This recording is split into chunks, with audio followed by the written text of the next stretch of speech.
Robert Littal, Black Sports Online. Of course, with the offensive explosion from LeBron and Kyrie, hopefully that happens for you again, but it might not.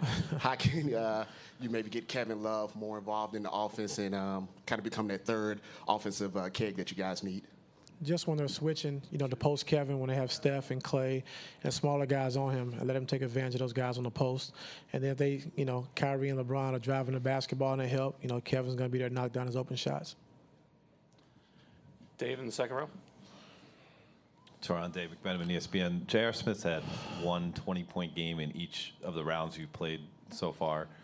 His 20-point game in the finals came in Game 3, and it seemed like he was able to feed off the crowd to some extent.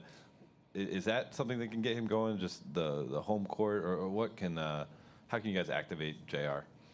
Well, I thought he was good in Game 5. I thought he came out and had 10 points in the first quarter and really set the tone for us offensively of driving the basketball, taking what the defense gave him. And, when we're at home and we're playing fast and we're, pushing the basketball and playing up tempo, that's when JR benefits. It's in transition. Chris over here. Chris Parker, Cleveland team.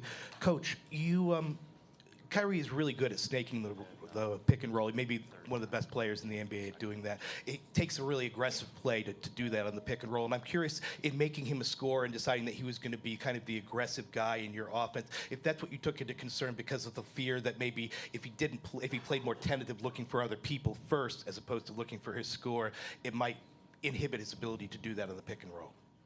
So what's the question?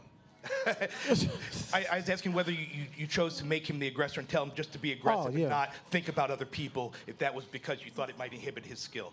Well, all year I've been telling Kyrie just to be aggressive. And I think when he's being aggressive and looking to score the basketball, that opens up his passing. And in this series, with the way they switch 1 through 5, he is one of the guys that can take his man out the dribble and score at any time. So we definitely want him to be aggressive. We want him scoring the basketball.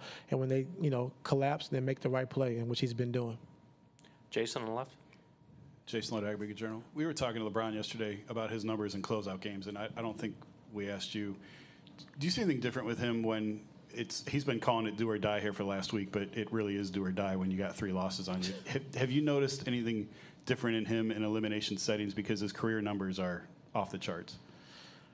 I wish every game was an elimination game, but, just approaching it the same way every single night. I mean, I can't, not Game 1 or not Game 7, but every night when you're in the playoffs is very important. And, when you don't want to go home and, your back's against the wall, he seems to perform, better. So we're going to need it again tonight. Any other in the back there?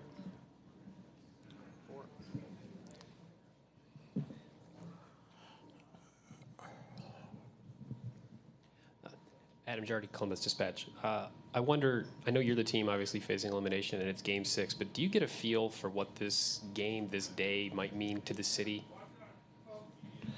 Well, just going out and trying to win for the city and the state of Ohio. We know it's, a very special time and trying to bring a championship home. So today, I don't know if it marks the same day they was that Game 6 last year also? Yeah, when they had a chance to, celebrate in our locker room. And I left a bitter taste in our mouth. So we got to come out tonight and be ready to prepare, ready to fight, and play like we've been playing, in Games 3 and 5. Al, right here.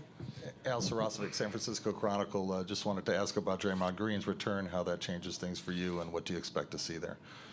Just have to play the same way. Whether he's on the floor or not, we have to be able to attack the basket. We got to be bringing physicality defensively.